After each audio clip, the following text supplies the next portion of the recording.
buenas tardes a todos y todas. Muchas gracias por este espacio para poder hablar sobre el tema de la propiedad intelectual en el entorno editorial, el cual se reviste de especial importancia por la transformación que están teniendo los medios de comunicación y la forma en la que nos estamos enterando de los diferentes, que estamos teniendo acceso a la información hoy día. ¿Me confirman, por favor, si estamos viendo ahí la portada de la presentación?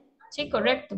Perfecto, muchas gracias. Igualmente, si me autorizan, me gustaría unirme mediante otro dispositivo para poder ver si en el chat tienen preguntas. Entonces, en caso de que tengan preguntas, sería bueno que también me las puedan hacer llegar por ese medio y eventualmente, conforme voy desarrollando la charla, las puedo ir contestando. O bien, si vemos que llegan un poco tarde para efectos del transcurso de la charla, pues las guardo para el final y podemos abrir ese espacio para discutir cualquier duda que ustedes tengan. Como se los decían ahora, doña Carmen, mi nombre es Andrés Corrales, yo soy abogado especialista en tecnologías de la información, redes sociales y propiedad intelectual, y combinado con la experiencia que tengo en medios de comunicación y un tiempo en el que estuve realmente trabajando en el mundo editorial, creo que es de mucha importancia y entiendo la relevancia que tiene el tema de la propiedad intelectual en la carrera que ustedes están cursando. Entonces, para comenzar a hablar de la propiedad intelectual, es importante que podamos definirla y entenderla, porque en muchos casos el tema de la propiedad intelectual suele verse como algo muy abstracto. Una confusión que suele haber a la hora de hablar de propiedad intelectual es que la gente considera que la propiedad intelectual inclusive protege sus ideas. Muy probablemente ustedes han escuchado a alguien, no me copie la idea porque ya era mía. Y en estos casos, pues la propiedad intelectual no responde a esas necesidades. Por eso es importante que describamos primero y que entendamos que la propiedad intelectual es el conjunto de derechos exclusivos que se otorgan sobre las creaciones del intelecto humano, como las obras literarias, artísticas, invenciones, descubrimientos científicos. La principal función de la propiedad intelectual es proteger los derechos de los autores o creadores para que puedan controlar el uso que se hace de sus obras o invenciones y beneficiarse de ellas económicamente. Dentro de esta definición, yo quise resaltar tres palabras que yo considero importantes para poder partir al análisis de la propiedad intelectual. El primero es que es derechos exclusivos. ¿Por qué hablo de derechos exclusivos? Porque estos derechos son inherentes al autor de la obra. Básicamente, la obra va con el autor durante toda la vida de la obra e inclusive posterior a la vida del autor, la obra siempre va a estar ligada a él y el autor es el que tiene la potestad de decidir cómo quiere que se comparta la obra, con qué derechos quiere compartir esta obra, y por ende se habla de que son derechos exclusivos del autor. Por otro lado, también hablamos de las creaciones, porque como yo decía al inicio de la presentación, la propiedad intelectual protege aquello que es producto de nuestras ideas, no protege las ideas, porque ideas podemos tener muchos, pero el hecho de llevar estas ideas a la realidad es lo que protege la propiedad intelectual. Alguna doctrina nos habla inclusive que con respecto a la protección de las ideas se podría ampliar y no pensar en que es exclusivo a las creaciones o al resultado de las ideas, siempre y cuando se pueda determinar ante un eventual proceso judicial o administrativo que se contaban con todos los elementos necesarios para poder llevar a cabo o materializar esa idea en el mundo real. Entonces, muy probablemente, como el caso que les daba ahora, no me copie la idea porque es mía. Bueno, ahí no estamos hablando de una protección real mediante la propiedad intelectual. Pero si en funciones de mi trabajo, yo tengo un presupuesto para crear una actividad, por ejemplo, o un proyecto, y ese proyecto lo presento como algo que es posible que se desarrolle, que cuenta con todas las características y condiciones para eventualmente llevarlo a una realidad, pues ahí ya sí podríamos trasladar esta idea al mundo de la propiedad intelectual porque tiene todas las posibilidades de materializarse o de crearse. Y por supuesto, la otra expresión que tenía subrayada era autores o creadores, porque al fin y al cabo podemos hablar inclusive que un tercero puede comercializar, puede explotar la obra, pero de una manera el autor siempre se va a tener que ver beneficiado de eso, independientemente de cómo se venda, cómo se distribuya, etcétera. Y por ende va a beneficiarse económicamente por esa transmisión de derechos o licenciatura o licenciamiento de derechos que pueda llegar a ejecutar. porque lo que se busca al fin y al cabo es el beneficio económico. Tenemos que entender que la propiedad intelectual lo que busca es promover el comercio, promover que las personas puedan generar ingresos a partir de sus creaciones, a partir de sus invenciones y a partir de diferentes signos que le permiten identificarse entre los consumidores. Entonces, con este fin que es promover el comercio, es que existe la Organización Mundial de la Propiedad Intelectual. En español, OMPI, en inglés, WIPO. Ahí me disculpan si uso uno o la otra, pero mejor para quedar claros de una vez. Y esta organización es un ente que se encarga de generar la legislación o parámetros o acuerdos internacionales, y sus países miembros, de los cuales Costa Rica es miembro, adapta su legislación a esos convenios internacionales. Porque es importante que los parámetros de propiedad intelectual puedan estar armonizados a nivel internacional, porque hablamos, por ejemplo, del tema de marcas. Imagínense que una marca como Nike tenga protección en Estados Unidos y no tenga protección en Costa Rica.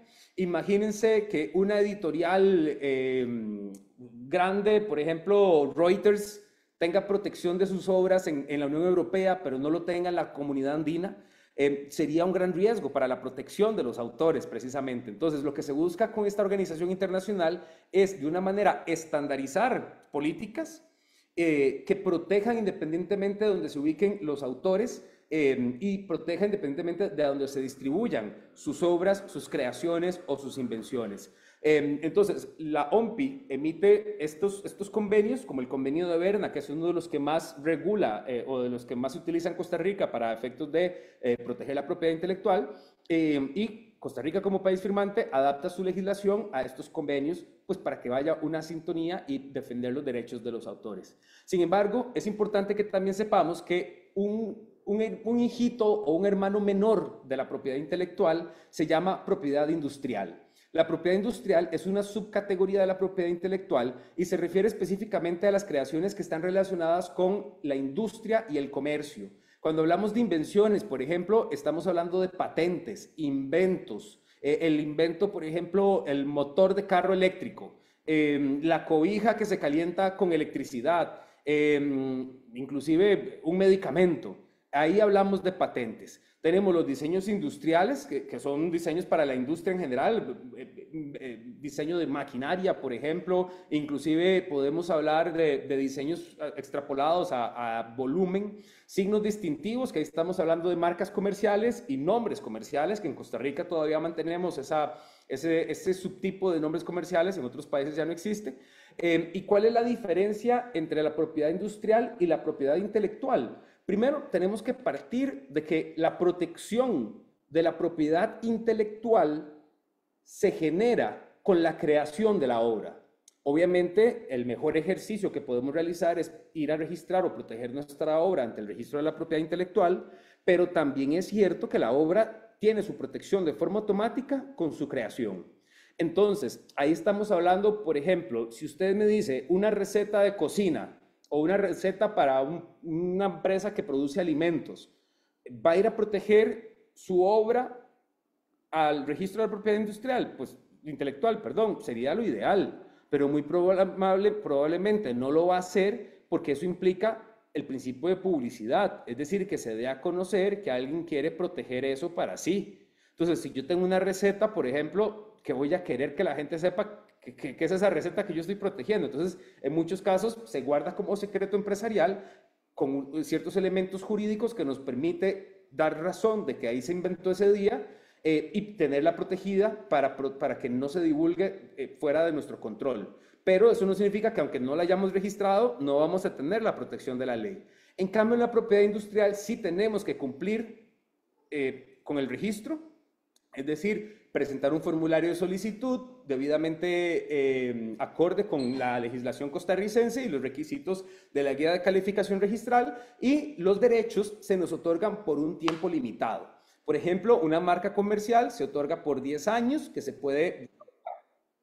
que se puede renovar cuantas veces gusten. Una patente, por ejemplo, usualmente se da por 10 años y en algunos casos excepcionales se puede ampliar a 15 años. Por ejemplo, en la industria médica para reconocer el esfuerzo que llevan las empresas para descubrir medicamentos, por ejemplo. Y los nombres comerciales, por ejemplo, en Costa Rica no vencen porque están ligados directamente a la existencia del local comercial bajo el cual se registró ese nombre comercial. En cambio, la propiedad intelectual prevalece con el autor. No hay que estarla renovando porque inclusive tampoco estoy obligado a registrarla ante el Registro Nacional.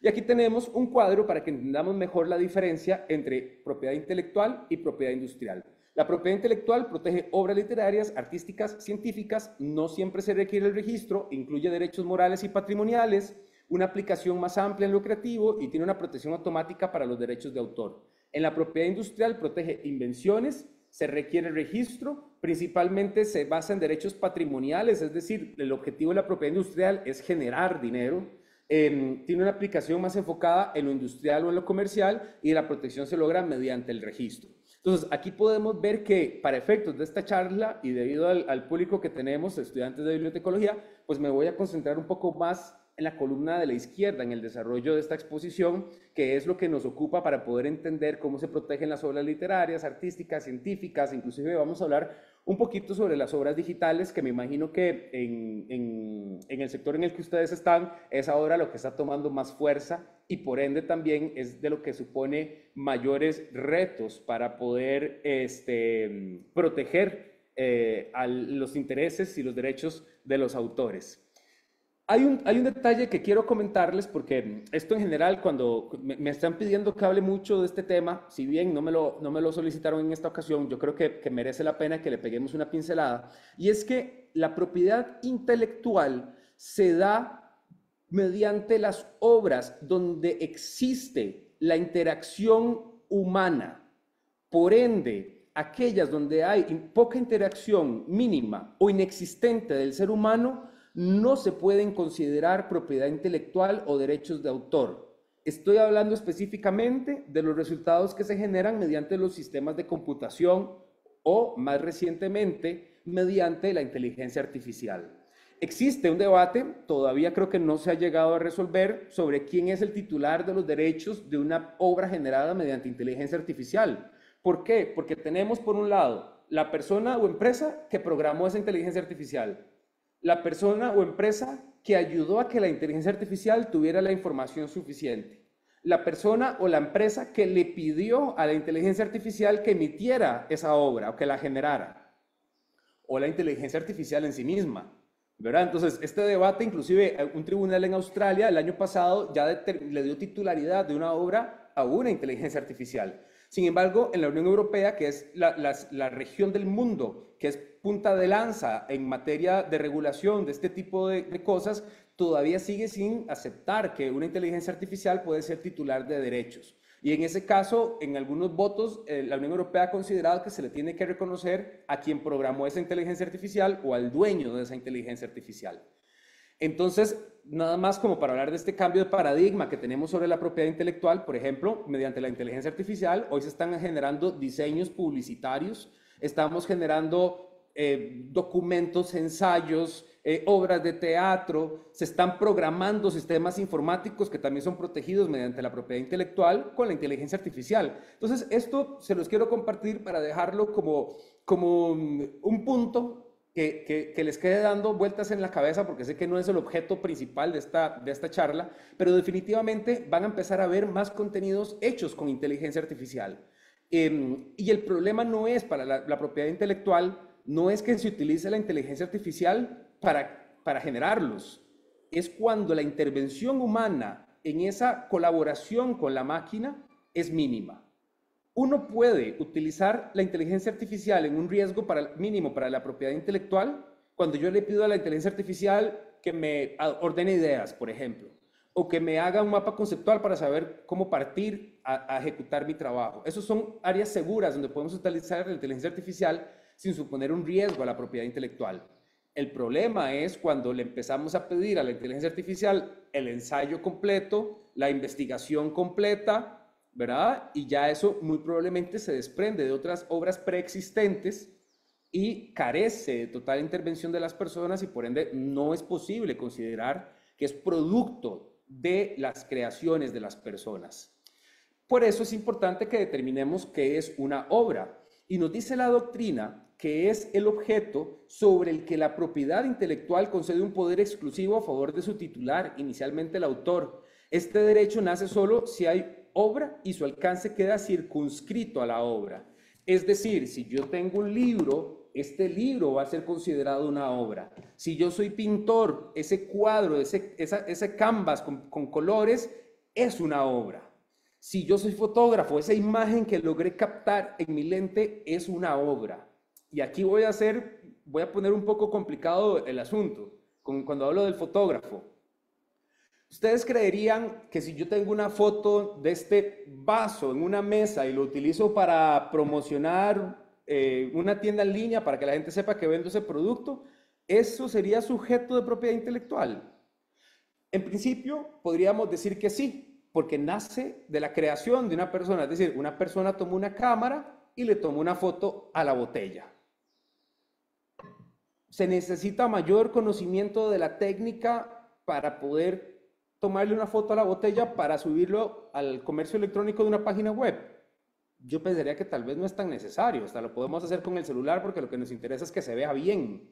Entonces, la doctrina nos dice que en casos en los que nos enfrentamos a esta situación en la que es una simple fotografía de una botella, por ejemplo, eso se considera una mera fotografía y no cuenta con los requisitos para considerarse propiedad intelectual, porque la propiedad intelectual está directamente relacionada, o la obra, mejor dicho, está directamente relacionada con la altura creativa para generar esa obra final. Como dice acá, es una creación original intelectual. Entonces, es diferente que yo agarre esta botella para la página de comercio electrónico a que yo agarre esta botella porque voy a exponer voy a hacer una exhibición fotográfica en un museo y muy probablemente la botella, como está plasmada, cuenta con una serie de luces, una luz de fondo, una luz de frente, una luz que recorta, un ángulo específico para poder apreciar mejor las dimensiones, y ahí sí estamos hablando de lo que se denomina estado de la técnica.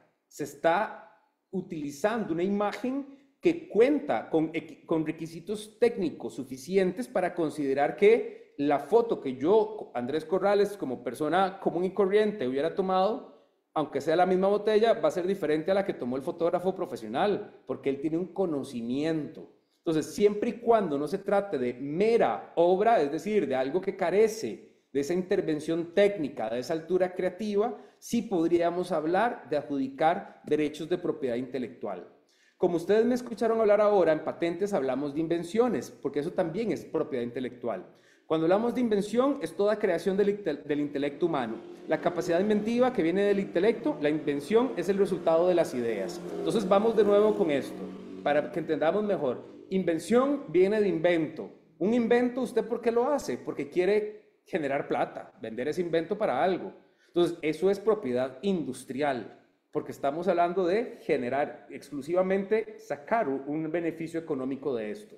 En la propiedad intelectual, muy probablemente lo que queremos es dar a conocer información, queremos tener mayor facilidad de acceso para las personas y no necesariamente el lucro es lo que guía que el autor crea esa obra. Inclusive ustedes en la universidad, hay investigaciones universitarias que ese es su único fin. Bueno, disculpe, no quise sonar que es un fin pequeño por aquello.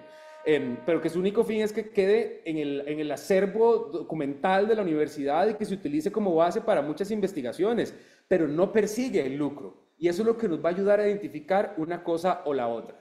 Por eso, aquí enumeré lo que la doctrina considera como obras. Primero, las obras literarias, como lo mencionaba, novelas, ensayos y demás. Las obras musicales, ahí tenemos inclusive partituras, tenemos todo lo que es la composición musical, la autoría de las letras, la producción. Ustedes han visto, bueno, los que estamos más viejitos, cuando comprábamos CDs, que eran estos folletitos y por una canción venían como 4 párrafos de nombres de gente, ¿verdad? Toda la gente que interviene para poder crear una obra musical. Las obras plásticas y fotográficas, el arte en sus diferentes formas, todo lo que es multimedia, la mezcla de fuentes para poder generar una obra específica, las obras escénicas, las obras derivadas o compuestas. Las derivadas son aquellas que se generan a partir de una obra preexistente. ¿Qué nos dice la doctrina? Que si existe una obra y yo utilizo esa obra y me inspiro para generar una obra nueva, quiere decir que se trata de una obra derivada. Y los derechos de autor sobre esa obra derivada son de quien generó esa nueva obra derivada. Es decir, no están directamente vinculadas con la obra original. O compuestas es cuando yo agarro una antología, por ejemplo, para constituir una obra nueva que también puede ser sujeta de derechos de propiedad intelectual. Obviamente ya ahí entran otros elementos como la acreditación a los diferentes autores y demás. En Estados Unidos, en propiedad intelectual, cuando hablamos de obras derivadas, se utiliza el término fair use y habla de el uso justo que tiene una persona de utilizar una obra preexistente sin que se considere una violación a los derechos de propiedad intelectual. Muy probablemente ustedes han escuchado muchas noticias de que el cantante tal tuvo una demanda porque le copió la partitura a tal otro cantante. O si escuchan una canción de, a ver, un día estoy hablando con unos amigos que una canción de Dua Lipa, creo que es de esta nueva de Houdini, empieza igual que Thriller de Michael Jackson. Entonces, ahí es donde se dan esos conflictos legales de me copió o no me copió. Y hay que determinar si se trata de un fair use, es decir, usar una pequeña parte de una obra preexistente para lucrar con una nueva obra, o si efectivamente se considera que hay un abuso en el uso de la obra preexistente y que por ende se le tuvo que haber reconocido económicamente al autor original. Entonces, esto es algo que en Estados Unidos es muy ambiguo, la verdad, y por eso es que se presta mucho para que en ese país se den este tipo de demandas. También tenemos las bases de datos, que las bases de datos tienen una particularidad para considerarse propiedad intelectual, porque nacen principalmente no de la recolección en sí misma, sino de la forma en la que se presentan los datos. Es decir, el trabajo que realiza una persona o un investigador, por ejemplo, para filtrar la información de las bases de datos, por ejemplo. Esto es otro elemento que a mucha gente no le gusta proteger porque tendría que llevarse toda la base de datos y ya le estaríamos regalando el trabajo a la opinión pública si tenemos la intención de proteger una base de datos. Tenemos las obras en colaboración. Las obras en colaboración a mí me parece que son súper importantes porque las obras en colaboración son aquellas en las cuales diferentes autores tienen sus aportes y los unen para crear una nueva obra.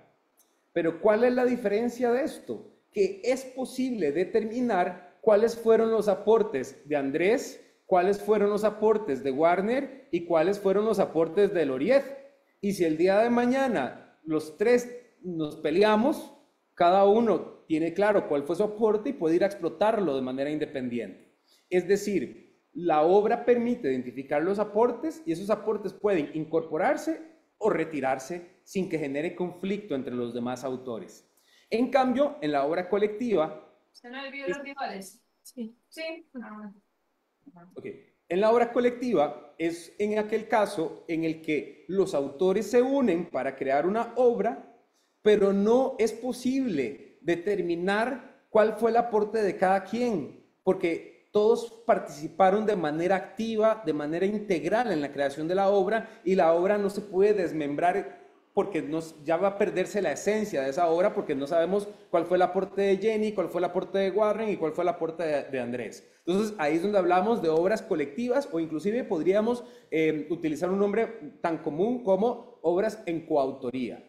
Inclusive, por ejemplo, yo tengo este libro que está acá, a mí me encanta este libro por aquello, si a alguien le interesa, Manual de Propiedad Intelectual, es como mi Biblia, y este libro tiene 14 autores, y si yo me pongo a revisar, ahí no dice qué autor escribió qué capítulo. Entonces, muy probablemente se generó mediante una discusión de los 14 autores, y de ahí entonces podemos hablar de que se trata de una obra colectiva. Veamos el caso, por ejemplo, en el que yo soy productor audiovisual, y viene Pedro y me trae unas imágenes que grabó de la Isla del Coco. Viene Juan y me trae una canción que hizo, y yo tengo el don de editar, de usar los programas de edición.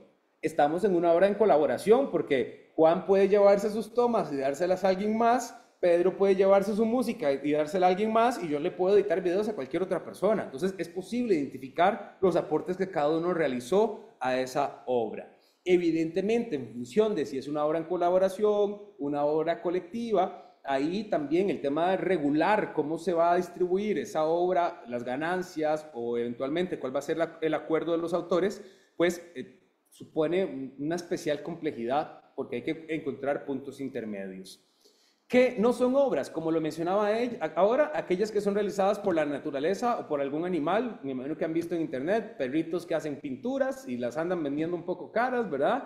Tampoco son obras realizadas por un ordenador, y aquí es muy interesante porque entramos y decimos, ¿y el arte digital? Bueno, está hecho mediante un ordenador, pero bajo la manipulación de una persona. Entonces, ahí sí contraría. El requisito esencial para que lo creado por un ser humano merezca la consideración de que es una obra es que tiene que ser original. Por eso les decía, a mayor altura creativa, mayor probabilidad de que el resultado sea considerado una obra. Si yo agarro, por ejemplo, y voy a hacer un libro de una persona en condición de pobreza que vivía en un pueblito de Guanacaste y de repente nació un niño con 3 brazos y vivían todos en un prostíbulo, lo único que estoy haciendo es cambiando los personajes de los peor y lo estoy trasladando a Guanacaste, no es original, no es creativo, y por más que yo quiera forzarlo a decir que es una obra nueva, no tiene originalidad y por ende no se puede considerar sujeta a protección de propiedad intelectual. Por eso tenemos la originalidad subjetiva, que no copia una obra ajena, pero sí utiliza otras obras para crear unas nuevas, por ejemplo, lo que mencionaba ahora, de la obra derivada, por ejemplo, y tenemos la originalidad objetiva, que eso sí es crear algo nuevo, de cero. Entonces, también con la originalidad subjetiva hay que saber diferenciar, ¿verdad? Una cosa es plagio y otra cosa es inspirarme en algunos acontecimientos o algunas obras preexistentes para crear una nueva obra, lo cual es completamente válido y está reconocido en la doctrina, en nuestra jurisprudencia y en la legislación tanto local como internacional. Aquí el último pronunciamiento que tuvo la OMPI sobre inteligencia artificial, que las obras creadas a partir de sistemas de AI se podrían considerar como libres de derechos de autor porque no han sido creadas por el ser humano. Es decir, la OMPI le está dando a estos resultados un tipo de... Es que ni siquiera es Creative Commons porque el Creative Commons tiene ciertas restricciones, ahorita las vamos a hablar, sino que lo que está diciendo es, esto no es de nadie, cualquiera puede utilizarlo. Sin embargo, también está generando algunos problemas que vamos a ver un poco más adelante. Cuando hablamos de una obra protegida, como ya lo he mencionado ampliamente, es aquella que la protección se obtiene con la creación de la obra. ¿Y la creación de la obra dónde está? Bueno, tiene que estar documentado o soportado mediante algún tipo de apoyo que controle su uso, reproducción y distribución de su obra. Un CD, una llave USB, un archivo en la nube, un JPG, un .mov, ¿verdad? Tiene que estar soportado en un tipo de archivo para poder decir que es una obra. Si no, no hay forma de que yo pueda controlar la distribución, la transformación o la explotación en general de esa obra. Entonces, también para que sea una obra protegida, tiene que ser original, tiene que tener un soporte, tiene que fijarse en un soporte físico o digital, como lo que mencionaba ahora, y tiene que tener una de las categorías de obra que mencioné anteriormente, para que se pueda considerar que tiene protección. Ahora hablamos de los derechos morales. Esto es un tema que a mí en lo personal creo que estamos muy mal en general como sociedad. ¿Por qué? Porque inclusive yo cuando negocio contratos donde tengo que ver el derecho moral de algún cliente, la contraparte siempre es, no, derecho moral no, porque esto me lo están dando a mí, esto yo lo mandé a hacer. Sí, uno como autor de una obra puede hacer una obra para alguien más, eso es una obra por encargo, pero eso no significa que aunque usted le otorgue todos los derechos de explotación a ese tercero, que fue al que usted le hizo la obra, no significa que usted va a perder sus derechos morales sobre la obra. Y el derecho moral implica la posibilidad que tiene el autor de poder decir que es el autor de esa obra, de utilizarlo para su portafolio profesional, para que conozcan su experiencia, y lo que busca es siempre vincular la obra con su autor original. Es decir, como dice aquí en la diapositiva, no hay derecho moral sin obra y tampoco protege el derecho moral a todas las personas involucradas en la obra, sino solamente al autor. Y de esta manera al autor también se le reconoce el derecho a que pueda negarse a que se hagan ciertos usos de su obra. Esto lo podemos ver, por ejemplo, en los actores, donde se les ceden los derechos de, o mejor dicho, los productores. Digamos una película, le cede los derechos a una gran productora como Paramount o Warner Brothers, pero le dice, solo lo puede poner en cines de tal categoría y después de 2 años lo puede tirar a plataformas de streaming. Entonces el autor sigue preservando ese derecho de decidir dónde y cómo quiere ver su obra. El derecho moral también aplica en aquellos casos en los que al autor de una obra se le solicita que la realice con ciertas especificaciones, como cuáles: plazos de exhibición, lugar de exhibición, recursos o soportes en los que va a estar exhibida, y se tiene que respetar esa voluntad del autor como parte del derecho moral que tiene. Porque si no, nos va a pasar estos casos que vemos aquí, que extraje de un par de noticias, una noticia costarricense y una noticia internacional que fue muy sonada. Primero, a nivel internacional, la ciudad de Bilbao, en España, fue condenado a indemnizar a Calatrava por alterar su obra. Calatrava es un arquitecto súper famoso en España y él, frente al Museo Guggenheim de Bilbao, construyó un puente. El ayuntamiento le pidió que hiciera un puente peatonal que pasara sobre el río que une las dos partes de la ciudad. Él diseñó un puente precioso, lindísimo, pero ¿cuál era el problema? Que estaba generando demasiados accidentes, porque el puente era en su mayoría la base de vidrio, y como en Bilbao llueve tanto y es muy frío, la gente se estaba llevando golpes, se estaban cayendo, se estaban quebrando algunas partes del cuerpo. ¿Y qué hizo el ayuntamiento? Mandó a ponerle unos stickers como de lija, ¿han visto? De los que ponen en las gradas, para evitar que la gente se resbalara. Pero eso ya fue una alteración a una obra protegida por propiedad intelectual. Le metieron una intervención sin autorización del autor de la obra. Él presentó el proceso alegando su derecho moral y lo ganó. Recientemente, bueno, en el 2022, hace un par de años en Costa Rica, el Miguel Casafont presentó una demanda, bueno, ganó una demanda porque el proceso tenía ya años de estar, porque él diseñó este mural que ustedes ven, que eso es en la Escuela de Artes Musicales de la UCR. Si les da curiosidad, está del lado por donde está Taco Bell, como ahí por la Escuela de Derecho. Lo que pasa es que de la calle ya no lo van a ver, antes sí. ¿Por qué? Porque le construyeron un edificio encima, al frente. Entonces, esta obra que ustedes ven en esta imagen fue concebida con el objetivo de que se viera desde la carretera. El artista hizo una justificación de por qué los colores, por qué vean el efecto que tiene de costado, ¿verdad? Que tiene como si fueran unas manchitas que van evolucionando. Entonces, el artista concibió esta obra para un lugar específico y un objeto específico. Cuando le construyen un edificio al frente, ¿qué pasa? Se dejó de exhibir la obra.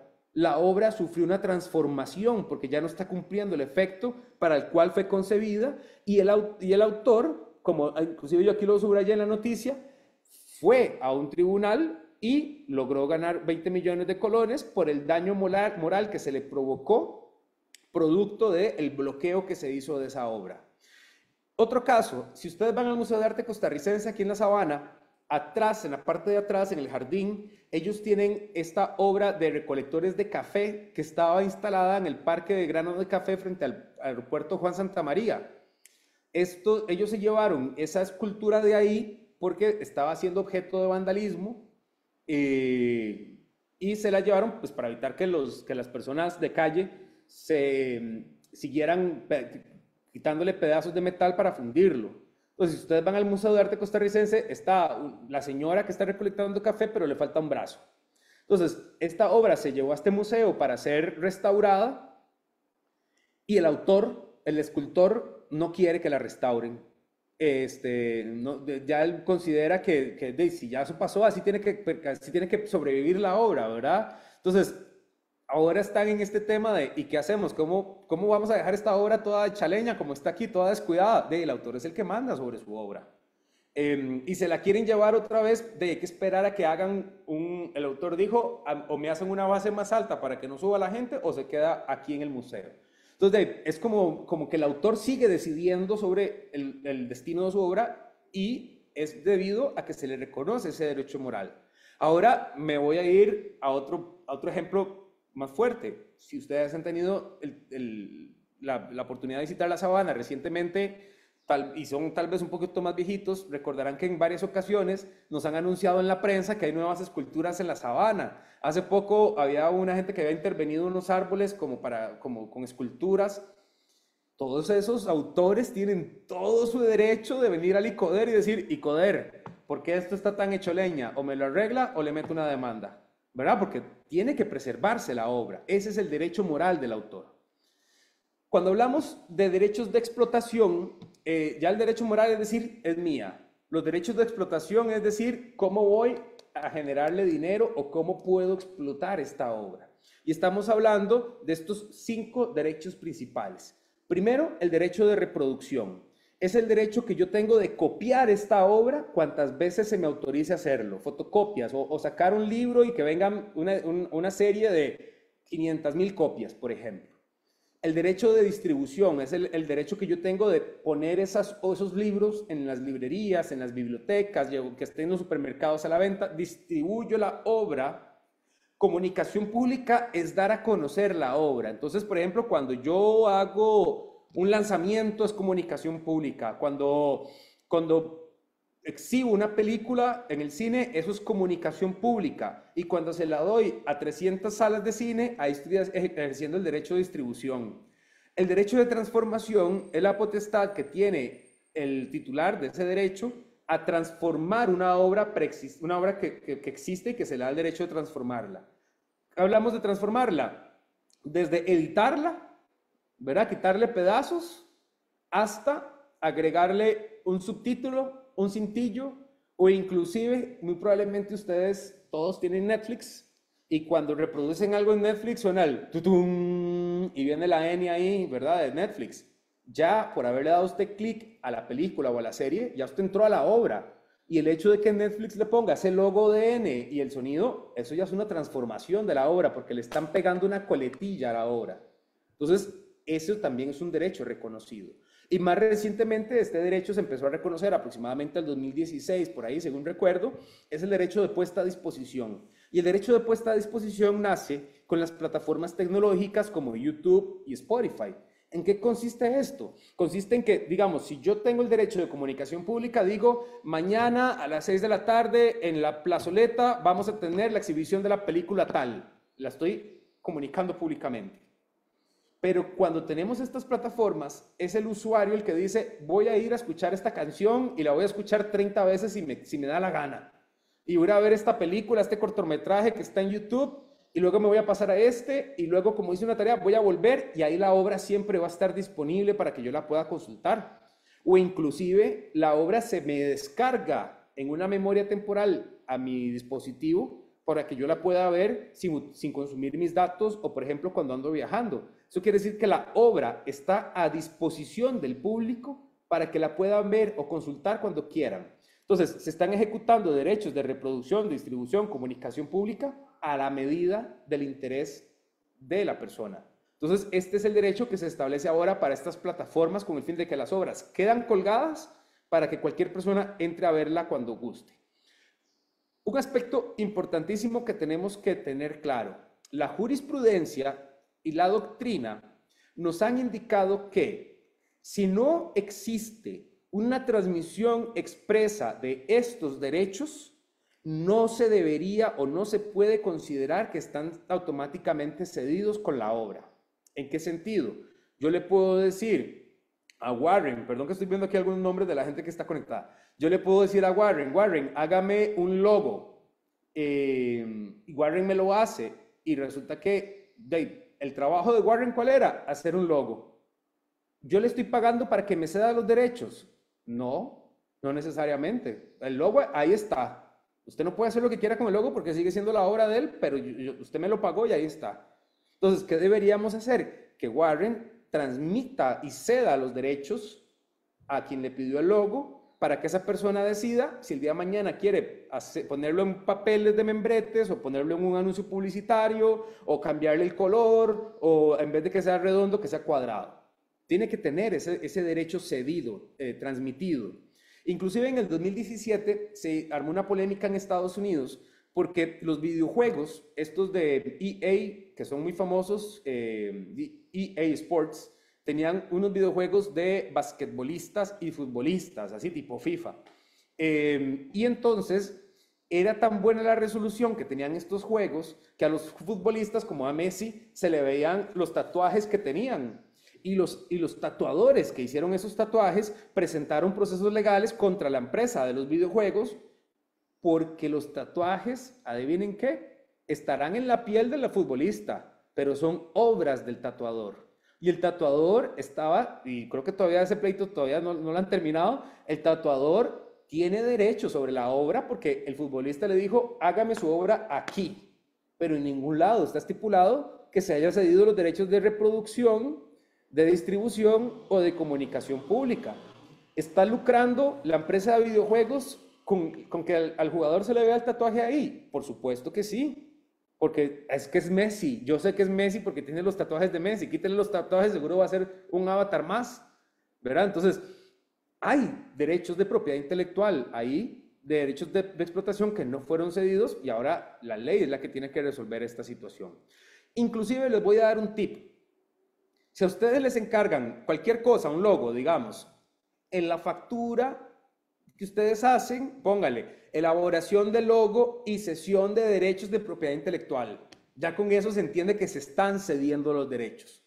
Algunos tribunales han llegado a considerar inclusive que al decir cesión de derechos no se debería entender que se están cediendo todos los derechos y han considerado que puede ser un término gris que deja la ambigüedad.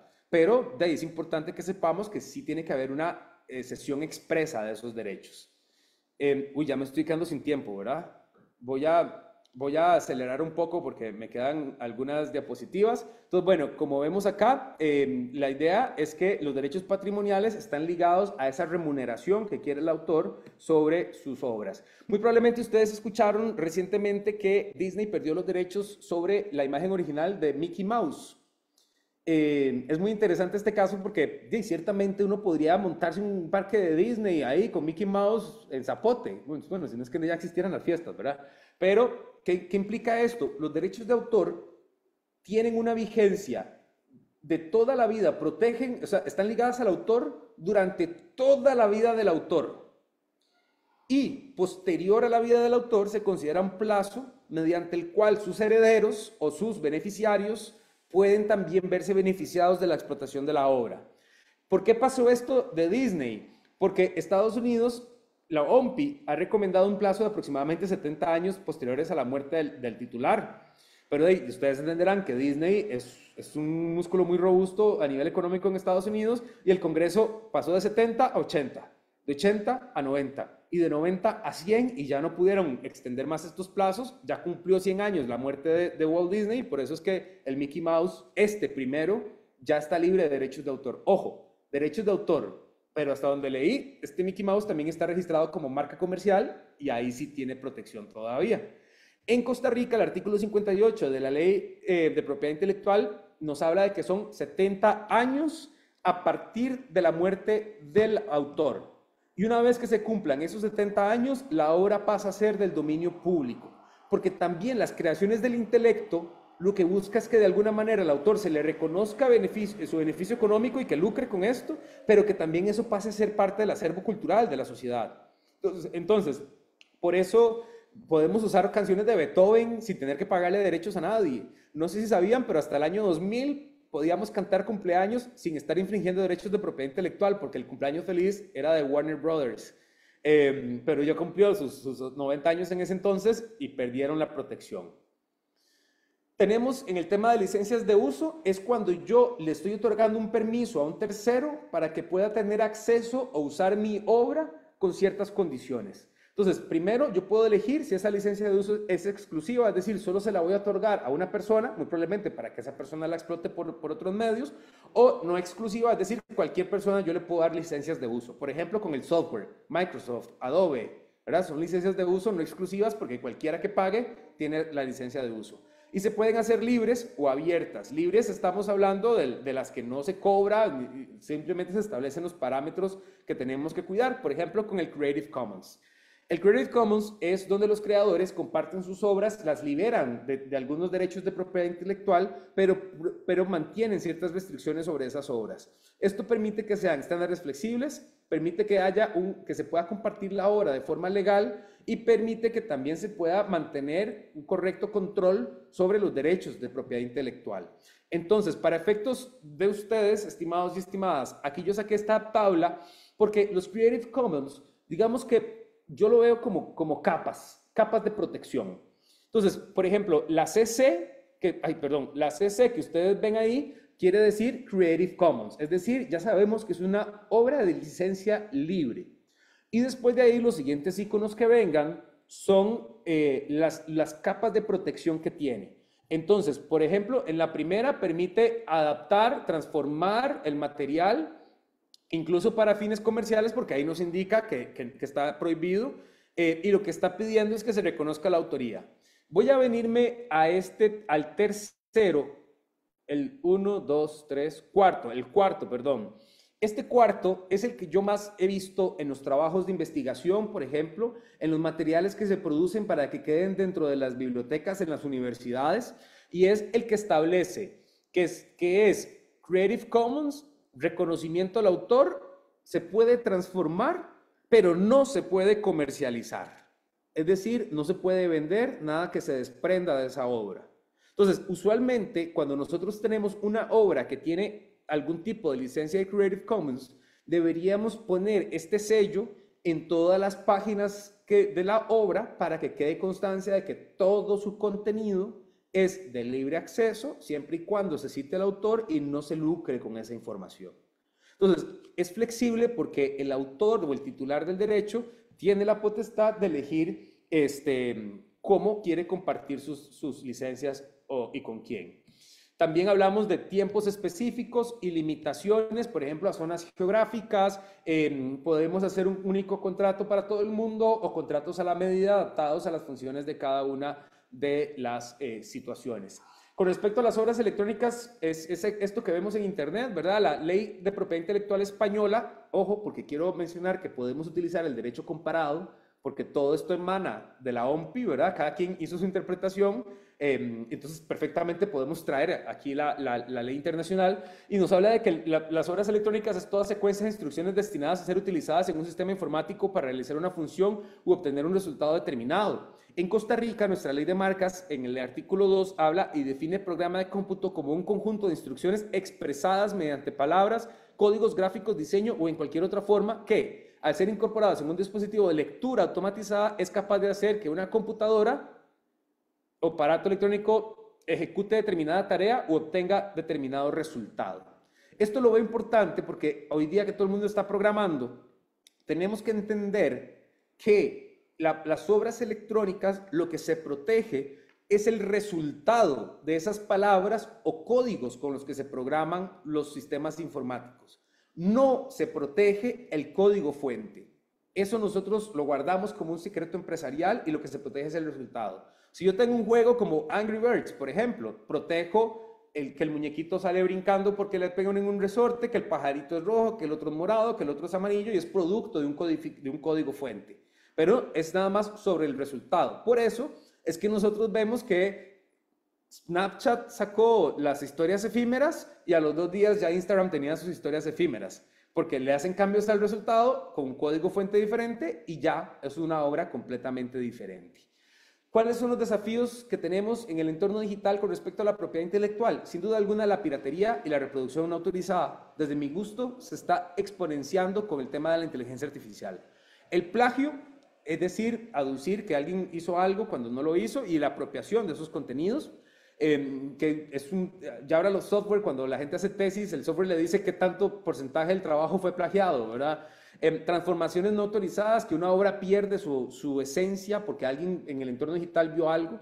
Las redes sociales, cuando nació esto y se hizo el boom en el año 2009, la gente consideraba, porque alguien no supo entender los términos y condiciones de Facebook, entonces la gente entendía que todo lo que se subía a Facebook ya era del mundo entero, ya no tenía derechos, ya yo podía hacer lo que yo quisiera y no. Se otorga el derecho de comunicación pública, pero se siguen protegiendo los otros derechos. No quiere decir que se perdía la titularidad. Sin embargo, hoy día en las redes sociales la gente considera que lo que está en redes sociales puede usarlo antojadizamente.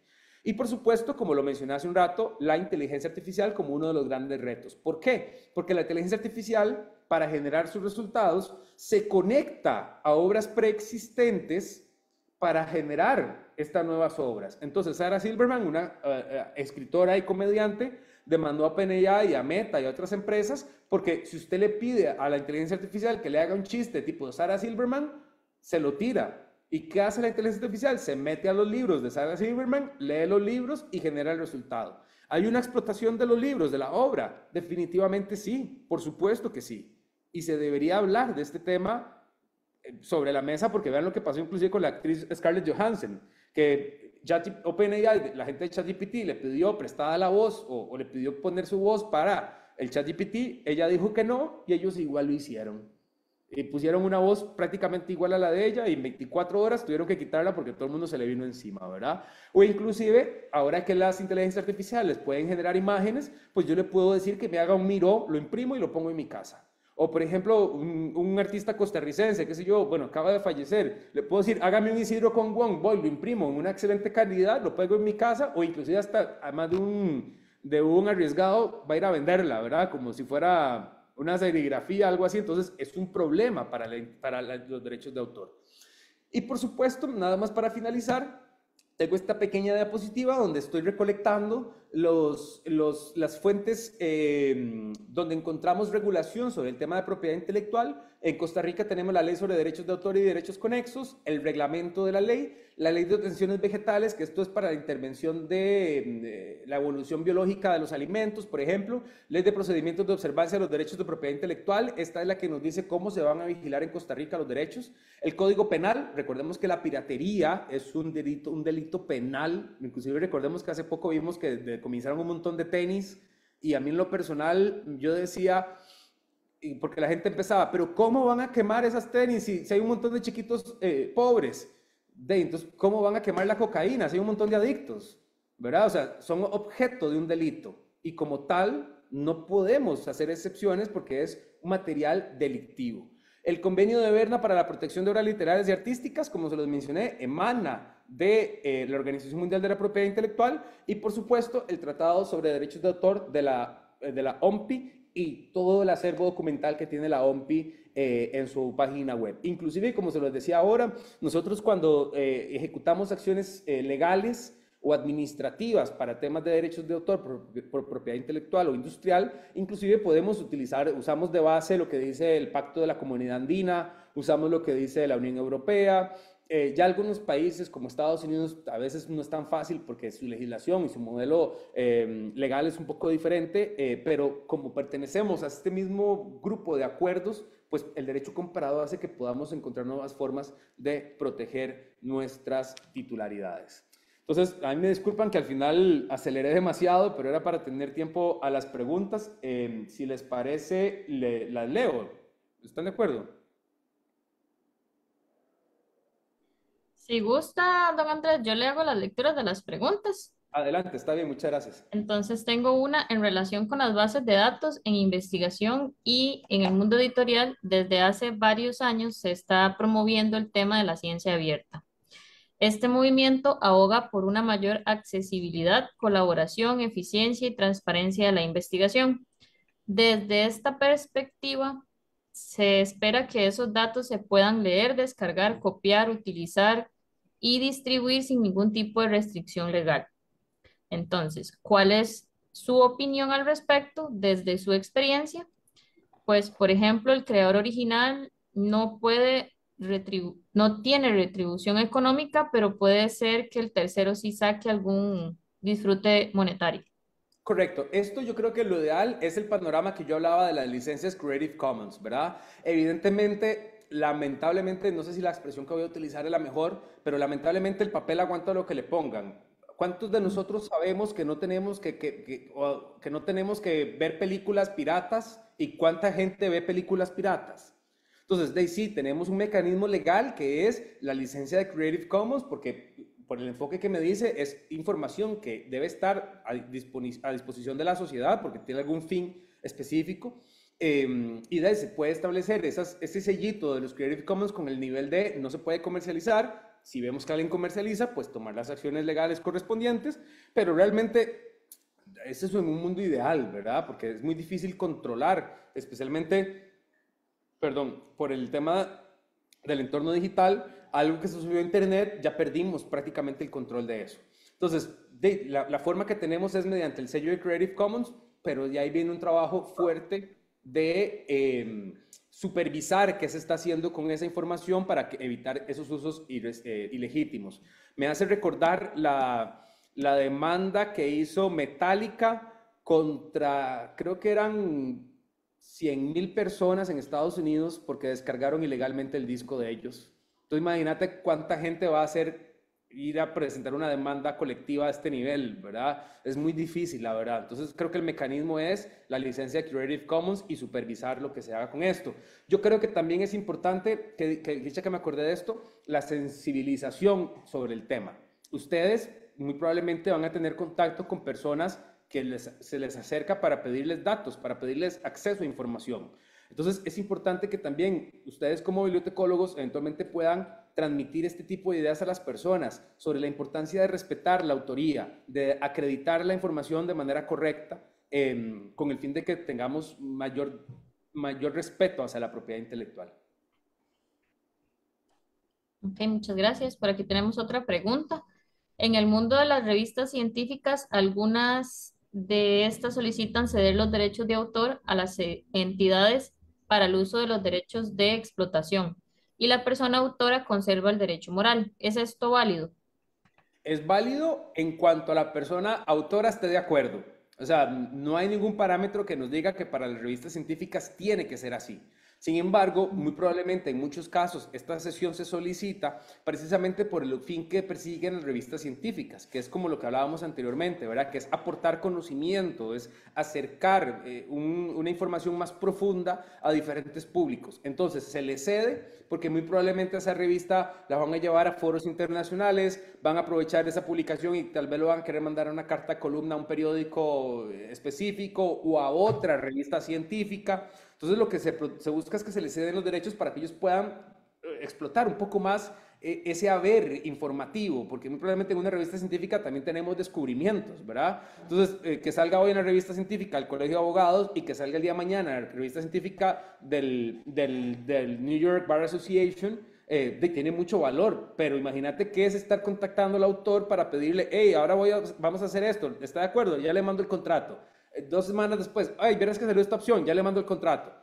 Realmente entorpece el proceso de querer divulgar el conocimiento y por eso es que se solicita en muchos casos que se cedan todos los derechos de propiedad intelectual para que esa editorial pueda realmente disponer de ese conocimiento según sus criterios.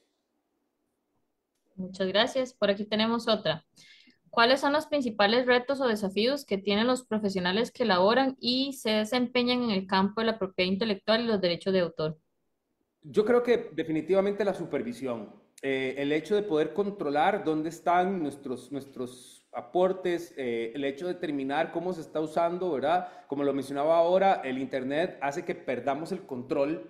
En mi caso, por ejemplo, con mis clientes, yo tuve que llegar a un punto de hablar con un programador y solicitarle un software mediante el cual yo le introduzco la información de mis clientes y el software me avisa cada vez que encuentra una página donde está esos keywords o esos tags que yo solicité. Es la única manera en la que tenemos para supervisar lo que se está haciendo. Y peor aún, imagínense qué pasa si vemos que hay una infracción de nuestra propiedad intelectual en países como China, donde les vale la propiedad intelectual, ¿verdad? Entonces, realmente el problema es el control de cómo se está divulgando la información. También otro problema es la posibilidad que tenemos de ir a hacer valer nuestros derechos a otras legislaciones, porque es caro. No todo el mundo va a gastarse $4,000, $5,000, $10,000 en ver qué pasa, ¿verdad? Y definitivamente creo que ahorita, vean, créanme, graben esto para que se lo recuerden, lo que estamos viendo hoy de inteligencia artificial, lo que yo mencioné hace un rato de inteligencia artificial, todavía no es ni la puntita del iceberg. O sea, todavía falta mucho que ver y mucho riesgo para la propiedad intelectual. Ok. La siguiente pregunta dice, ¿cómo piensa usted, don Andrés, que podemos equilibrar la protección de los derechos de autor y la promoción del acceso abierto a la información y el conocimiento en un mundo cada vez más inmerso en las tecnologías emergentes? Con todo derecho, con todo respeto, Jackie, su pregunta me parece muy idílica, ¿verdad? En el sentido de que partimos de que el derecho de autor siempre es porque es un beneficio social, ¿verdad? Que la persona va a crear una obra porque quiere aportar, pero ¿dónde queda también el beneficio económico que esa persona debería recibir por la obra? Entonces, ahí es donde yo también me pongo del lado de los autores que son tal vez un poquito más quisquillosos con sus obras, porque también necesitamos que sea rentable. Si yo me pongo a pensar a veces, cuando yo estaba en el colegio, voy a inventarme este caso concreto, pero si a mí me ponían a leer Única mirando al mar, yo iba corriendo, le buscaba al compañerito que tenía la novela y le sacaba fotocopias. Entonces ya ahí estoy haciendo que ese autor deje de recibir dinero. Entonces yo desde esa perspectiva defiendo en su totalidad que el autor decida cómo y con quién y mediante qué medios compartir sus obras, porque es un negocio. Y ahora, refiriéndonos un poco a la forma de ofrecer el conocimiento en el mundo. Bueno, pues yo creo que sí hay una diferenciación de obra cuando hacemos una obra que nace, que es científica, por ejemplo, las que hacen las universidades, que tienen muchísimo valor para el mundo, y que esas son obras abiertas que están hechas para difundir conocimiento. Entonces, creo que partiendo de esas dos premisas de lo que es para generar lucro y lo que es para un acervo, para fortalecer la cultura y el acceso a la información, pues creo que la naturaleza de cómo se gestiona la obra debería ser diferente, la verdad. Entonces, la forma de equilibrarlo es que yo sí siento que va a depender del autor. Ahora, si el autor está en una universidad, ese autor debería saber que la expectativa es que el resultado de su obra sea abierta al público en general. Bueno, la siguiente pregunta, de hecho, me parece muy curiosa porque un tema que comentaba usted, don Andrés, de lo de Walt Disney, ayer específicamente estaba viendo el programa de Walt Disney que están dando en History. Cuando él pierde los derechos de su primer creación, que fue Osvaldo, que era un conejito muy parecido a, a Mickey.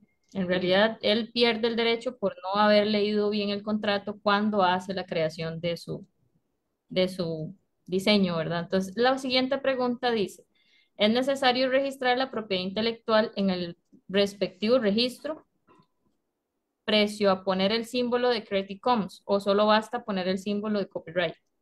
Ok, esta es una pregunta muy interesante. La primera, voy a ir contestándola por partes. Lo primero, nosotros técnicamente, si no se encuentra protegido ante el registro de la propiedad intelectual, no deberíamos ponerle el logo de C, de copyrighted, ¿verdad? Porque no está copyrighted. Simplemente es una obra protegida porque la protección nace con la obra. Los símbolos de Creative Commons, usted le está diciendo ahí que es una obra libre de acceso. Entonces ahí tampoco estamos hablando de la necesidad de registrar, porque cuando usted le da la característica de Creative Commons es para que sea de acceso público.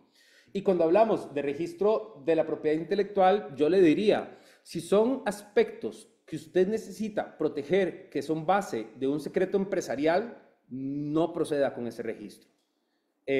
Como lo mencionaba ahora, bases de datos, fórmulas, recetas, no es necesario que vaya a hacer ese registro, ya usted tiene la protección. En esos casos, nosotros yo, Andrés Corrales, lo que recomiendo es que vengan conmigo y hacemos lo que se denomina una razón notarial, una acta notarial con razón de fecha cierta. Entonces decimos que el día 7 de marzo del 5 de septiembre de 2024 se apareció frente a mí Guillermo Herrera y me trajo este código fuente que hace tal cosa. Entonces ya ahí dejamos constancia de que ese día nació la obra y por ende a partir de ese día tiene la protección. Si el día de mañana usted ve a alguien que tiene un código fuente igual, pues usted ya tiene una prueba para decir mi obra nació primero y fue aquí. Entonces en esos casos no es necesario.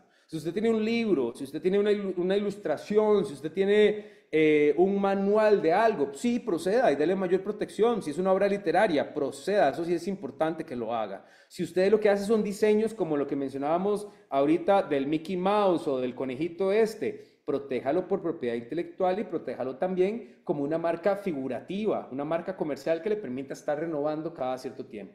El punto es que en la medida de lo posible, proteja todo, excepto aquello que usted necesita que se mantenga como un secreto suyo.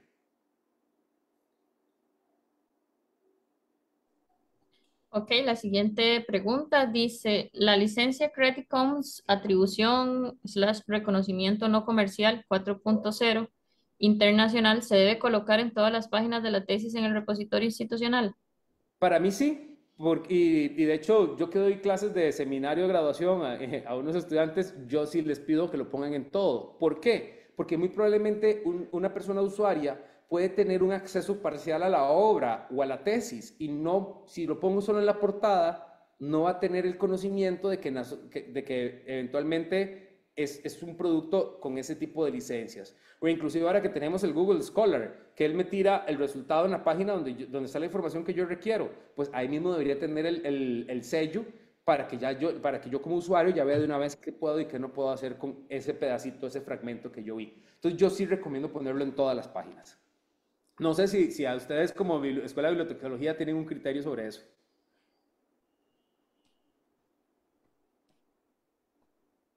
Por el momento, bueno, más que todo es en las bibliotecas propiamente de la universidad, donde hacen el ingreso a a los repositorios. Y no sabes si se los piden en todas las páginas. Creo que eso en el inicio únicamente. Sí. No, yo por ese motivo es que sí recomiendo que sean todas las páginas, ¿verdad? O que alguien nada más agarró y no vio la portada porque la gente quiere ir a ver la información que requiere. Y tal vez no se dio cuenta que podía utilizarla con ciertas restricciones. Ok, la siguiente dice, ¿qué piensas de invalidación de los derechos de autor y moral para entrenar una inteligencia artificial? En el caso que hubo, como el caso que hubo de Instagram con los artistas. Yo, y esto voy a responderlo de una forma muy personal, yo pasé de claro a oscuro. Yo en mi adolescencia era de pasar quemando discos, de estar bajando información de internet, películas, y conforme fui creciendo y entendí esta situación, al autor hay que reconocerlo, al autor hay que respetarlo. Y lo que hacen estos motores o estos contratos de adhesión, porque son de adhesión, es usted viene con mis condiciones o no viene, ¿verdad? Lo que hacen es supeditar al autor de la obra a estar bajo esas condiciones o a no existir. Yo desde mi perspectiva realmente estoy en contra de eso, considero que no cumple lo que se denomina el principio de la proporcionalidad, es decir, que los derechos que se dan vayan proporcionales al fin que se persigue, o que el negocio vaya en esta proporción para las partes. Entonces yo en lo personal siento que es un abuso, las tecnológicas poco a poco yo las he ido satanizando más, porque sí siento que lo que están tratando es de concentrar poder, concentrar datos, información a costa de la población en general. Y no es que tampoco la satanice, pero creo que ellos quieren pasarle por encima a quien sea con tal de poder lograr su desarrollo. Y en este caso, con el tema de los autores, yo no comparto este tipo de contratos que ellos hacen. Bueno, esta siguiente pregunta, aquí, don Andrés, nosotros tenemos una variedad de artistas dentro de la Escuela de Bibliotecología, los estudiantes, y podría interesarle a muchos. Entonces, la siguiente pregunta dice, ¿cómo funcionan los derechos de autor correspondientes a las imágenes y el arte? ¿El artista siempre debe mantener propiedad o debe ser dada al comprador? ¿Hay que informar al comprador de los derechos que tiene la imagen al venderla? Sí, definitivamente hay que informar. A mí me gusta mucho, o tal vez es que yo soy muy vino, pero no sé si ustedes han visto reality shows, así como en la casa de, no sé si han visto que a veces salen algunos cuadros, algunas pinturas censuradas, como cuando es prohibido. Y es porque muy probablemente Sí. la persona tiene el derecho de colgar ese cuadro en su casa, pero no tiene el derecho de comunicación pública y por ende no puede permitir que ese cuadro salga en tele porque no tiene los derechos. Usualmente los artistas plásticos o los artistas en general se reservan ciertos derechos para sí y usan a sus agentes o a sus curadores para garantizar la trazabilidad de esa obra y asegurarse de que reciba una remuneración por cada vez que se va vendiendo, porque recordemos que el arte va ganando valor, ¿verdad? Y ese valor tiene que reconocérsele al artista original. Y ahora existe una tecnología que a mí me parece fenomenal para los artistas, que es el NFT. El NFT funciona mediante la tecnología de blockchain y es mediante un código QR que establece, digamos, yo soy el artista y yo creo la cadena de bloques, el blockchain, con ese código QR y digo, esta obra es original y aquí está el QR que es como el certificado de autenticidad. Y se la vendo a Warner. Cuando se la vendo a Warner, se registra la transacción en ese código QR y el autor de la obra sabe que Andrés se la vendió a Warner y ahí tuvo que haber generado ganancia. Entonces, el sistema automáticamente le da plata al autor. Y Warner se la vende a Jenny y entonces se genera un nuevo bloque y el código QR al generar el nuevo bloque le genera la ganancia directamente al autor. Entonces, mediante la tecnología de blockchain y los NFTs, tenemos la posibilidad de tener una trazabilidad sobre el camino que recorren las obras cuando están en su proceso, en su vida de comercialización, de manera tal que se le pueda siempre reconocer al autor no solamente el derecho patrimonial de esa obra por la reventa que está generando, sino que también que el autor pueda saber cómo se está utilizando esa obra y quién la está utilizando para que siempre pueda proteger su derecho moral. Si yo construí una obra para ser exhibida en la pura entrada de la Asamblea Legislativa, imagínense qué pasaría si el día de mañana la veo en la cocina de una casa, ¿verdad? Entonces, precisamente creo que la tecnología de blockchain ayuda a que el artista pueda tener el control de su obra. Perdón, y esto también con el arte digital, que ahora está tan de moda, que te venden, uno dice, ¿para qué quiero el JPG que está en Google?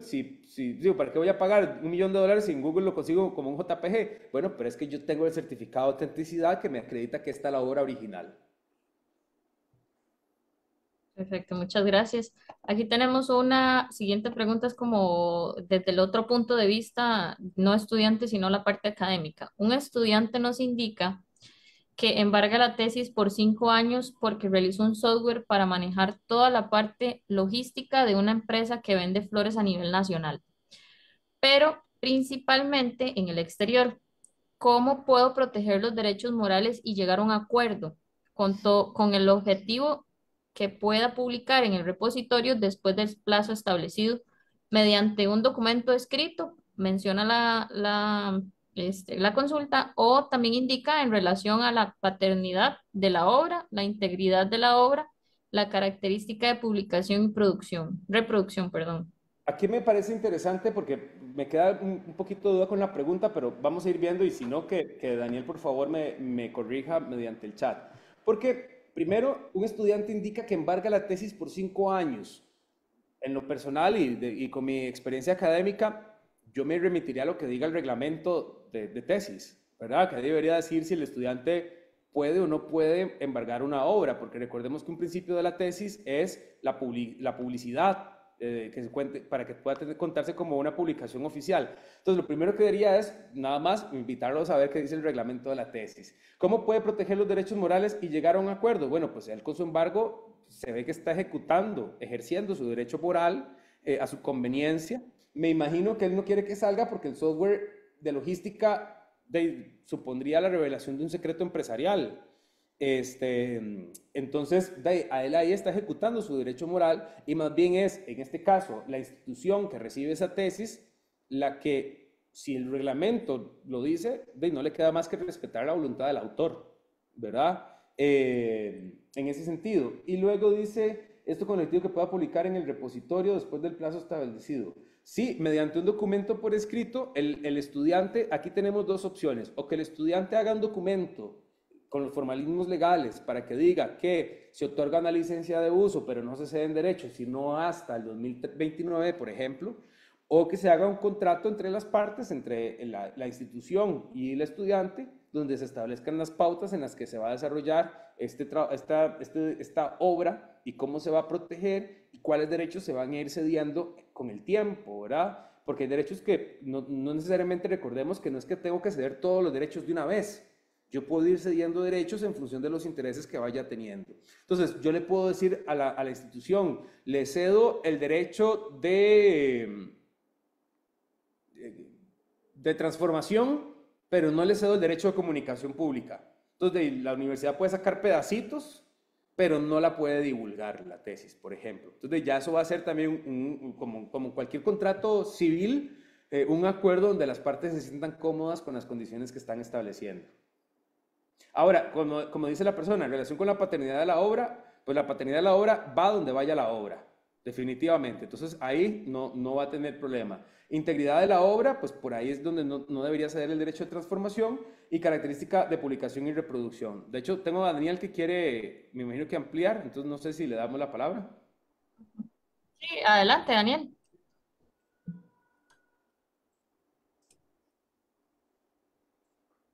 En este caso es porque la empresa para la que hace la práctica profesional le indica que no puede publicar la obra en el repositorio. El estudiante si quiere publicarla en el repositorio. Entonces, lo que hacen este tipo de empresas, ¿verdad? Para los que estudian ingeniería en computación, es que les dicen que tienen que embargarle por 5 años, ¿verdad? Porque de hecho ellos no pueden comentar como mucho al respecto de qué trata el software y demás, porque es confidencial, ¿verdad? Este, sin embargo, él no sabe el proceso de cómo proteger la obra o que si después de 5 años le van a decir, no, ya usted terminó su práctica profesional, ya nos hizo el software, no sé qué, igual no puede publicar nada al respecto. Pero aún así, digamos, es algo que él está haciendo como estudiante de una institución pública, ¿verdad? Entonces está perdiendo como esa Ya, información. ya, aquí más bien era en la otra vía, es la empresa la que no le permite a él compartir el trabajo, el Sí, resultado señor. de su investigación con la universidad. Esto es un problema, Y la es pura un verdad. hilo bastante corto porque entonces la biblioteca quiere, ¿verdad? Recopilar toda esa información intelectual a nivel de universidad pública y uno está del lado de los repositorios institucionales o si no, que se acaba de implementar el repositorio de datos, que por lo menos los datos, ¿verdad? Que tal vez no sea la hora completa, pero la empresa como tal pone en una situación muy complicada al estudiante porque él está realizando ahí su práctica para graduarse, ¿verdad? Porque ellos tienen que realizar la práctica profesional para graduarse de bachiller. Y además, al mismo tiempo están haciendo lo de la tesis. Sí, ya me queda mucho más claro. Muchas gracias. Y disculpe, pero es que el nombre decía otro nombre. Estoy Eh, con la computadora de la empresa, perdón. no se preocupe. No, me queda muy claro. Aquí yo creo que es un problema de planificación realmente, porque estos son elementos que se tienen que hablar antes de que se realice la obra. Es decir, una regulación ex ante. Si es que la empresa tiene estos embargos, pues la persona no debería utilizar esta empresa para los fines que quiere perseguir, ¿verdad? Que es realizar una investigación académica. Sin embargo, es importante que sepamos que, me pregunta usted, ¿cómo puede proteger los derechos morales? La obra es de él y siempre va a estar ligada a él. La empresa no se puede apropiar de decir, este informe es mío, porque para los efectos él la hizo. ¿Cuál sería el único caso en el que esto podría aplicarse según lo que tengo en este momento en mente con la información que me han compartido? El único caso en el que esto puede suceder es mediante cuando se genera una obra por parte de una persona trabajadora. Es decir, si yo, el caso del diseñador gráfico que hacía el logo que les decía ahora, es diferente a que yo llame a un diseñador gráfico y le digo, hágame un logo, a que yo contrate en planta a un diseñador gráfico para que me haga logos, libros, revistas, etcétera. Esta persona, como es contratada para ese fin, cede de forma automática todos los derechos. La otra persona, como solo fue contratada para que hiciera algo puntual, tiene que ceder sus derechos expresamente. Entonces, en este caso, como esta persona hace una práctica profesional, no se puede la empresa adueñar de sus derechos de propiedad intelectual simplemente por considerar que se trata de secretos empresariales.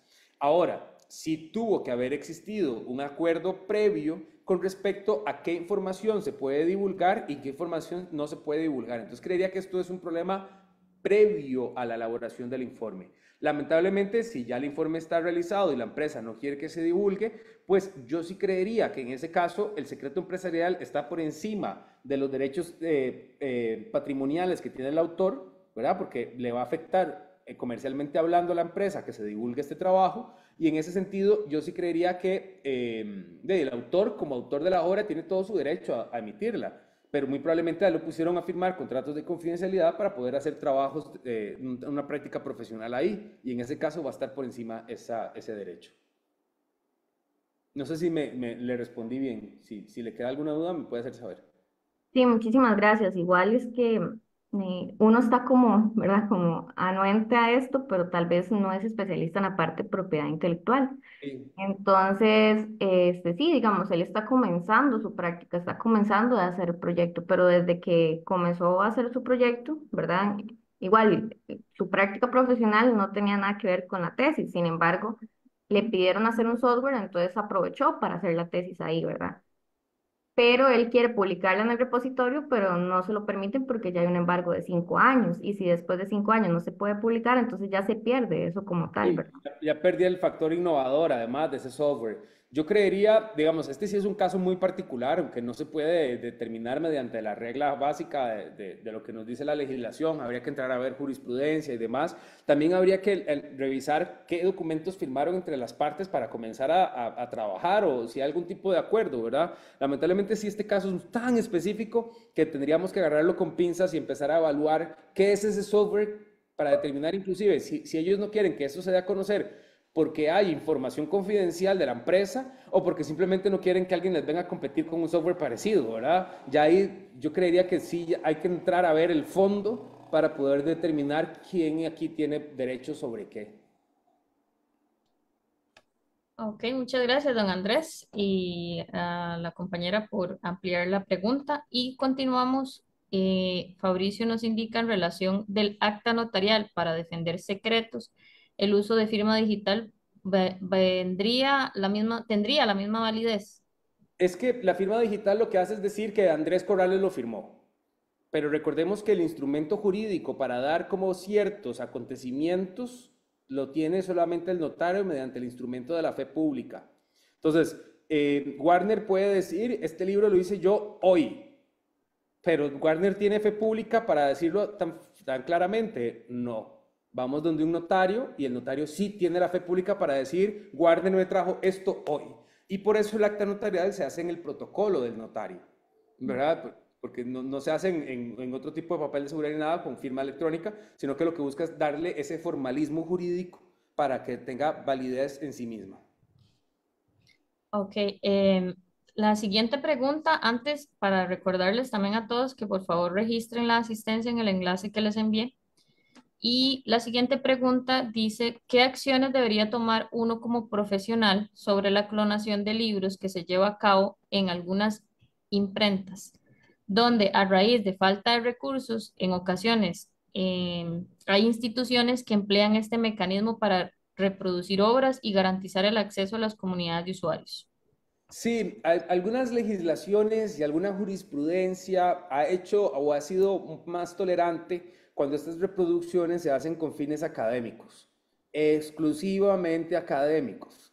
¿En qué sentido? Por ejemplo, he leído un par de sentencias donde agarran y dicen, es que un libro de estos grandotes de enciclopedia, no todos los estudiantes pueden comprarlo, entonces se le tiene que dar acceso a la información. Entonces ya eso se ha ido más por la parte jurisprudencial de determinar si hay o no hay una infracción de acuerdo al fin que persigue. Si el autor dejó de ganar dinero por el hecho de que unos estudiantes en un lugar lo clonaron o no. Caso contrario es que, es más, yo no sé si ustedes son no creo que sean tan viejillos como yo, pero yo me acuerdo que en la época de la calle de la amargura, en su boom, ya uno sabía, yo no fui estudiante de la UCR, pero ya uno sabía que así era. Todos los libros de cálculo 1 están en policromía, en fotocopias. Usted nada más va y dice cuál es su profe y ya le dan el libro. Todos los libros de Mate 121 están en Geocad, por decir algo. Entonces ya todo el mundo sabe, ya eso es otro cuento, ¿verdad? Porque ya esta gente los tiene ahí guardaditos, ya los tiene ahí reproducidos, ya los tiene listos para la venta.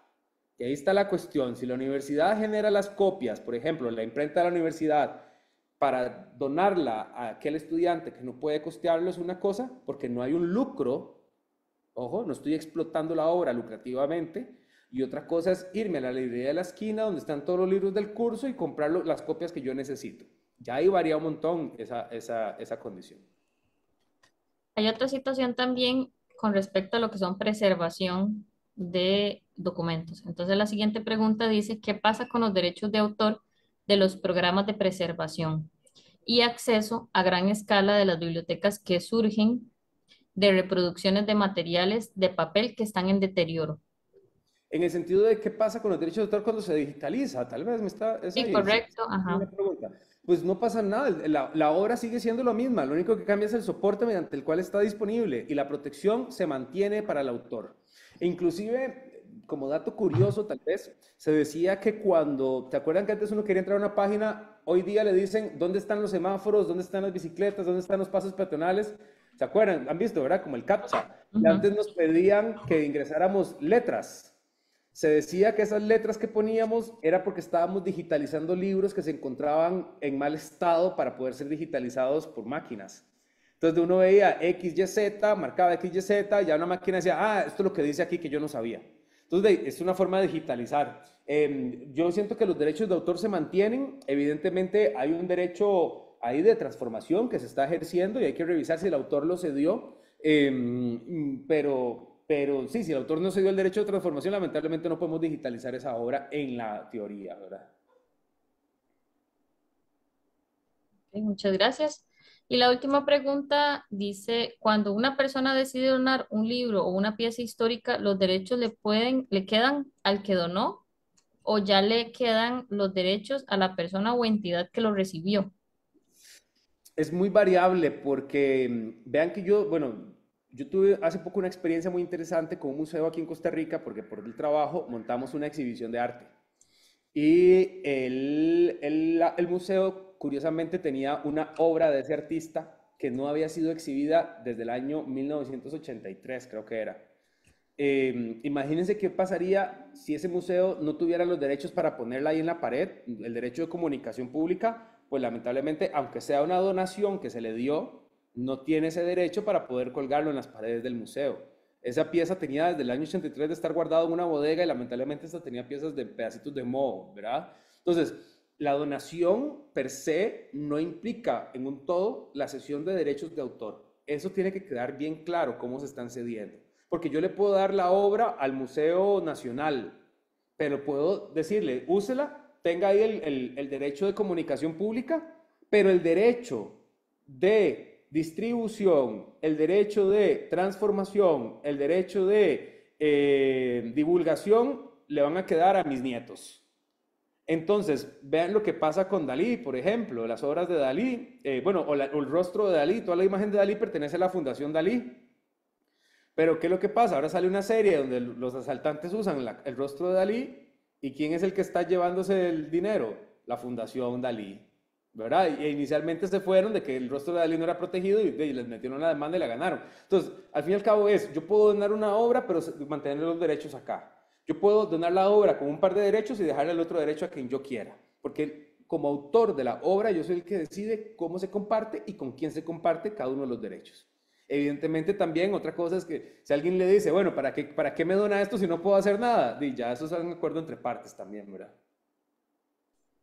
Bueno, perfecto, don Andrés. Agradecerle el espacio que nos brindó a nosotros como escuela. Esto es un tema que siempre es importante refrescar, estar en constante actualización también, porque cosas cambian. Por ejemplo, ahora con todo lo que se ve la inteligencia artificial, ¿verdad? Entonces, muy importante para nosotros como académicos y para los estudiantes estar bastante empapados en el tema. De verdad agradecerle por darnos este espacio en su ajetreada agenda, ¿verdad? Y pues evacuar las dudas que surgieron en la conferencia. No sé si el compañero Warner quisiera darle algunas palabras a don Andrés.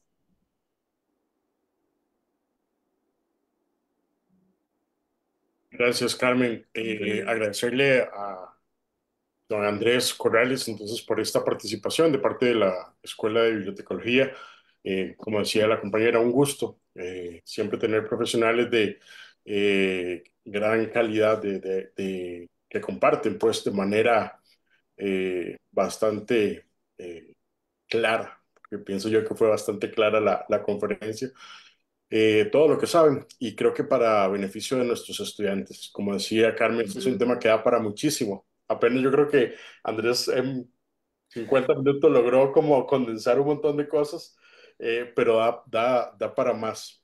De nuestra parte, en particular el curso que está a mi cargo y también en representación de la escuela, agradecerle a Andrés la participación esta tarde y también pues a todas las personas que estuvieron la noche de hoy. Yo quiero aprovechar también para despedirme y agradecerles a todos. Gracias por esos mensajes que estoy leyendo. De verdad, espero que con que yo haya aportado esto de conocimiento para ustedes, me voy satisfecho hoy en la noche. De verdad, ha sido un gusto poder compartir y en lo que pueda ayudarles, pues con todo gusto. Ahí planeamos otra charla con más profundidad de algún tema específico para el futuro, si les parece. Me parece excelente, excelente. A mí me encanta, yo feliz. Y estoy a sus órdenes. En los que les pueda colaborar, cuenten conmigo. Muchas gracias más bien por el espacio. Perfecto, muchísimas gracias. Gracias a todos y muy buenas noches. Buenas noches. Gracias, buenas noches. Buenas noches.